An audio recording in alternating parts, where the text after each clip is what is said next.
Hi hello. ഇന്ന് ഞാൻ നിങ്ങളോട് കുറച്ച് കാര്യങ്ങൾ പറയാം. നൈറ്റോളായ ഞാൻ എങ്ങനെ ഏർലി ബേഡായി എന്നുള്ളത്. രാവിലെ 4 മണി സ്വപ്നം പോലും കാണാത്ത ഞാൻ ഡെയിലി 4 മണിക്ക് എഴുന്നേറ്റ് കുളിച്ച് വിളക്ക് വെക്കാൻ തുടങ്ങി എന്നത് എൻ്റെ ചുറ്റുമുള്ളവർക്ക് പോലും ഒരത്ഭുതമായിരുന്നു. നിങ്ങൾക്ക് ചില ആളുകളെ കാണുമ്പോൾ തോന്നാറുണ്ടോ, ഇവർ എത്ര എനർജറ്റിക്കാണ്, എന്ത് പോസിറ്റീവാണ്, ഇവർക്ക് എങ്ങനെ ഇങ്ങനെ മടി കൂടാതെ എല്ലാ ദിവസവും പോസിറ്റീവായി ജോലികൾ ചെയ്യാൻ കഴിയുന്നെന്നത്. നമുക്കും അതുപോലെ കഴിയും. നമ്മുടെ മനസ്സിൻ്റെ വേറെ ഒരു തോന്നലാണ് നമ്മളെ കൊണ്ട് ഇതൊന്നും പറ്റില്ല, അതിനുള്ള സ്കില്ലൊന്നും ഇല്ല നമുക്കെന്ന്. ചിലർക്ക് നോർമലി ഇങ്ങനെ ടൈം മാനേജ് ചെയ്യാനും ഓർഗനൈസ്ഡായി ഇരിക്കാനുള്ള സ്കിൽസ് ഉണ്ട്. എന്നാൽ എന്നെപ്പോലെയുള്ളവർക്കൊക്കെയാണ് ഒരു റൊട്ടീനും ഇല്ലാതെ കുത്തഴിഞ്ഞ് ജീവിച്ചിട്ട് പറയും നമുക്കൊന്നും ആ സ്കില്ലില്ല, അവരൊക്കെ വലിയ സംഭവമെന്ന്. എന്നാൽ ഞാൻ പറയുന്നത് നമുക്കും കഴിയും, ആരെക്കൊണ്ട് വേണമെങ്കിലും കഴിയും. നമുക്ക് നല്ലൊരു റൊട്ടീൻ ഉണ്ടായാൽ മാത്രം മതി. അപ്പോൾ നിങ്ങൾ ചിന്തിക്കും, റൊട്ടീൻ ഉണ്ടായാൽ മാത്രം എങ്ങനെയാണ് നമുക്ക് ബോറിംഗ് ആയിട്ടുള്ള ഇഷ്ടമില്ലാത്ത ജോലികൾ ചെയ്യാൻ കഴിയുന്നതെന്ന്. അതിനും പരിഹാരമുണ്ട്. ഞാനൊരു എക്സാമ്പിൾ പറയാം. എനിക്ക് ഒട്ടും ഇഷ്ടമല്ല കുക്കിംഗ് ചെയ്യുന്നത്. എൻ്റെ ഒരു കോൺസെപ്റ്റിൽ മണിക്കൂറുകൾ കിടന്ന് കുക്ക് ചെയ്ത് ടയേർഡായി മീൽസ് ഉണ്ടാക്കുന്നതിലും ഈസിയായി ഹെൽത്തിയായി ഫുഡ് ഉണ്ടാക്കുന്നതിനോടാണ്. എനിവേസ്, ഞാൻ ഈ കുക്കിംഗ് ചെയ്യുന്ന ടൈമിൽ യൂട്യൂബിൽ എനിക്ക് ഇഷ്ടമുള്ള ഏതെങ്കിലും വീഡിയോസ് കണ്ടുകൊണ്ടിരിക്കും, അല്ലെങ്കിൽ ആരെങ്കിലും കോൾ ചെയ്തുകൊണ്ടിരിക്കും. അപ്പോൾ കുക്കിംഗ് ചെയ്യുന്നത് അറിയത്തേയില്ല. ഇതുപോലെയുള്ള ട്രിക്സ് നിങ്ങൾക്കും ട്രൈ ചെയ്ത് നോക്കാവുന്നതേ ഉള്ളൂ. പിന്നെ കുട്ടികളൊക്കെ ഉള്ള അമ്മമാർ പറയും എനിക്ക് ഓർഗനൈസ്ഡ് ആയിട്ടിരിക്കാനുള്ള ടൈമൊന്നുമില്ല, അല്ലെങ്കിൽ കുട്ടികൾ കാരണം അതൊന്നും നടക്കുന്നില്ലെന്ന്. നിങ്ങൾ ഫസ്റ്റ് സ്വയം ഓർഗനൈസ്ഡ് ആവുക, ഒരു റൊട്ടീൻ പ്രോപ്പറായി ഫോളോ ചെയ്യുക. കുട്ടികളുള്ളവർ അവരുടെ കുട്ടികളുടെ കാര്യത്തിലും സ്കെഡ്യൂൾ കൊണ്ടുവരിക. ചെറുപ്പം മുതലേ അത് പ്രാക്ടീസ് ചെയ്താൽ നമ്മുടെ ഒപ്പം കുട്ടികൾക്കും ഓർഗനൈസ്ഡ് ആകാൻ കഴിയും. നമ്മൾ നന്നായാലേ നമ്മുടെ ചുറ്റുപാടും നന്നാവൂ എന്നുള്ള കാര്യം ഓർക്കുക. വീട് ഓർഗനൈസ്ഡായി സൂക്ഷിക്കാനുള്ള ടിപ്സ് വേണമെങ്കിൽ ഒന്ന് പറയണേ, വീഡിയോ ചെയ്യാം കേട്ടോ. നമ്മൾ ഒരു റൊട്ടീൻ 75 ഡേയ്സ് കൊണ്ടുപോവുകയാണെങ്കിൽ അത് നമ്മുടെ ലൈഫിലെ ഒരു പാർട്ടാകും. നമ്മളുടെ ശരീരവും മനസ്സും ആ റൊട്ടീനും ആയി സെറ്റാകും. നമ്മൾ പോസിറ്റീവായാൽ നമുക്ക് ചുറ്റും പോസിറ്റീവാകും, നമുക്ക് ചുറ്റും നടക്കുന്ന കാര്യങ്ങളും പോസിറ്റീവാകും. ഇത് ശരിക്കും എൻ്റെ ലൈഫിൽ നിന്ന് തന്നെ പഠിച്ച കാര്യമാണ് കേട്ടോ.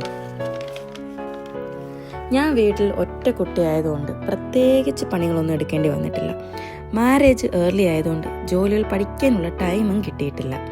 ശരിക്കും പറഞ്ഞാൽ ആദ്യത്തെ കുട്ടി ജനിച്ചപ്പോൾ എനിക്ക് എന്താ പറയുക, ഞാനൊരു അമ്മയായെന്ന് പോലും എനിക്ക് അക്സെപ്റ്റ് ചെയ്യാൻ കഴിഞ്ഞിട്ടില്ലായിരുന്നു. വളരെ മെസ്സപ്പായിരുന്നു എൻ്റെ ലൈഫ്. ഒരർത്ഥവുമില്ലാത്ത ദിനങ്ങൾ. എഴുന്നേൽക്കുന്നു, കുക്ക് ചെയ്യുന്നു, ഫോൺ നോക്കുന്നു, കിടക്കുന്നു, അങ്ങനെ വർഷങ്ങൾ. മാറണമെന്ന് മനസ്സ് പറയുന്നുണ്ടായിരുന്നു, ബട്ട് മടി അതിന് സമ്മതിച്ചില്ല. ശരിക്കും അമ്മ എന്ന ആ ഫീൽ എനിക്ക് മനസ്സിലായത് 2ാമത്തെ ഡെലിവറി ടൈമിലായിരുന്നു. പ്രീമച്വർ ബർത്ത് ആയിരുന്നു. വലിയ മാറ്റങ്ങളൊന്നും 2ാമത്തെ ഡെലിവറിക്ക് ശേഷവും ഉണ്ടായിട്ടില്ല. റൊട്ടീനിലും വലിയ മാറ്റങ്ങളൊന്നും വന്നിട്ടില്ല. എനിക്ക് എന്തെങ്കിലും ഒരു കാര്യം ഇഷ്ടപ്പെട്ടാൽ ഞാനത് പഠിച്ചെടുക്കും. കുറേ കഴിയുമ്പോൾ അതിനോടുള്ള ഇൻട്രസ്റ്റ് അങ്ങ് പോകും. അങ്ങനെ തുടങ്ങിയാണ് ബേക്കിംഗ്. അത്യാവശ്യം നല്ല സെയിലുള്ളൊരു ഹോം ബേക്കറായിരുന്നു ഞാൻ. അതിനോടുള്ള ഇൻട്രസ്റ്റ് പോയി, അത് നിർത്തി. പിന്നെ നന്നായി സ്റ്റിച്ച് ചെയ്യും, അതും നിർത്തി. എംബ്രോയ്ഡറി, ക്രാഫ്റ്റ്, അങ്ങനെ കുറേ. നിങ്ങൾ കേട്ടിട്ടില്ലേ ബോധിവൃക്ഷത്തിൻ്റെ ചുവട്ടിൽ ധ്യാനിച്ചു കൊണ്ടിരുന്ന സിദ്ധാർത്ഥ മഹാരാജാവ് ഗൗതമ ബുദ്ധനായ വെളിപാടുണ്ടായ കഥ? അതുപോലെ വെളിപാട് കിട്ടിയ ആളാണ് ഞാൻ. ഒരു ദിവസം നൈറ്റ് ഞാൻ വെറുതെ കരുതി രാവിലെ 4 മണിക്ക് എഴുന്നേക്കണം, അലാം വെച്ചേക്കാമെന്ന്. എനിക്ക് എന്നെ അറിയാവുന്നത് കൊണ്ട് വലിയ ഉറപ്പൊന്നുമില്ല എഴുന്നേക്കാൻ കഴിയുമെന്ന്.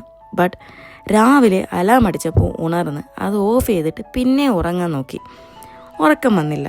അതുകൊണ്ട് എന്തായാലും എഴുന്നേക്കാമെന്ന് കരുതി എഴുന്നേറ്റ് കുളിച്ച് വിളക്കം കത്തിച്ച്. കുളിച്ച് കഴിഞ്ഞപ്പോൾ തന്നെ ഞാൻ ആക്റ്റീവായി. അന്നത്തെ ഡേ ഫുൾ എനിക്ക് പോസിറ്റീവായിരുന്നു. ശരിക്കും എനിക്കത് ഫീൽ ചെയ്തു. ഈ രീതിയിൽ ഞാൻ ഡെയിലി ചെയ്താൽ എനിക്ക് സന്തോഷം കിട്ടുമെന്ന്. അങ്ങനെ ആദ്യത്തെ വീക്ക് നല്ല പാടുണ്ടായിരുന്നു. ബട്ട് ഇപ്പോൾ ഞാൻ അലാം അടിച്ചില്ലെങ്കിലും 4 മണിക്ക് എഴുന്നേക്കും. സ്പിരിച്വലി പറയുകയാണെങ്കിൽ ജേണലിങ്ങും ബ്രഹ്മമുഹൂർത്ത വിളക്കും ഒക്കെ എനിക്ക് ഒരുപാട് പോസിറ്റീവ് കാര്യങ്ങൾ കൊണ്ടുതന്നു. സോ അപ്പോൾ ഞാൻ പറഞ്ഞു വരുന്നത്, ഇത് വലിയ ടാസ്ക് ഒന്നും അല്ല ഏർലി എഴുന്നേൽക്കുക എന്നത്. നമ്മളെ പുഷ് ചെയ്ത് ഉയർത്തിക്കൊണ്ടുവരാൻ വേറെ ആരുമില്ല, നമുക്ക് നമ്മളേ ഉള്ളൂ. ഓക്കെ, അത് മനസ്സിലാക്കുക. റൊട്ടീൻ മാറ്റണം എന്നൊരു ചിന്ത മനസ്സിൽ വന്നാൽ നാളെ ആകാം എന്നൊരു കാര്യം ചിന്തിക്കുകയോ ചെയ്യരുത്. ആ ഒരു നിമിഷം തന്നെ മാറി തുടങ്ങുക. നിങ്ങൾ ചെയ്യേണ്ടത് നമ്മളിപ്പോൾ എന്താണെന്നുള്ളത് ഒരു പേപ്പറിൽ എഴുതുക. അത് നല്ലതാകാം, നമ്മുടെ മോശം വശങ്ങളാകാം, എഴുതുക. ശേഷം മറ്റൊരു പേപ്പർ എടുക്കുക. എന്നിട്ട് നമ്മൾ നാളെ എന്താകണം എന്നുള്ളത് വിശദമായി അതിലെഴുതുക. അതായത് ഏർലി എഴുന്നേൽക്കുന്നതും ജോലി കിട്ടുന്നതും സക്സസ്ഫുൾ ആകുന്നതും അങ്ങനെ നമ്മൾ നമ്മളെ കാണാൻ ആഗ്രഹിക്കുന്ന ഏത് രീതിയിലാണോ ആ രീതികൾ എഴുതുക. എന്നിട്ട് 2 പേപ്പറുകളും ഒന്ന് വിശകലനം ചെയ്യുക. നമ്മുടെ ഇപ്പോഴത്തെ എന്തൊക്കെ സ്വഭാവം മാറ്റിയാൽ നാളെ നമുക്ക് ഇഷ്ടപ്പെടുന്ന പോലെ ജീവിക്കാൻ കഴിയുമെന്ന്. ഞാനിങ്ങനെ എഴുതി നോക്കിയപ്പോൾ എനിക്ക് മനസ്സിലായത് ഞാനന്ന് വളരെ വലിയൊരു പരാജയമാണെന്നാണ്. ഇപ്പോൾ ഞാൻ എൻ്റെ ഡ്രീമിലേക്ക്, എൻ്റെ ഫ്യൂച്ചറിലേക്ക് സ്റ്റെപ്പ് ബൈ സ്റ്റെപ്പായിട്ട് എത്തിക്കൊണ്ടിരിക്കുകയാണ്. പിന്നെ ഒരു കാര്യത്തിൽ വളരെ സന്തോഷമുണ്ട് കേട്ടോ. ഞാൻ കഴിഞ്ഞ വീഡിയോയിൽ പറഞ്ഞിട്ടുണ്ടായിരുന്നു സ്കെഡ്യൂൾ വേണ്ടവർ ഒന്ന് പറയണമെന്ന്. ഒരുപാട് പേര് എൻ്റെ അടുത്ത് പറഞ്ഞു. ഞാൻ ഒക്കുന്ന മാക്സിമം എല്ലാവർക്കും സ്കെഡ്യൂൾ ചെയ്ത് കൊടുത്തിട്ടുണ്ട്. എല്ലാവർക്കും ഇഷ്ടപ്പെട്ട്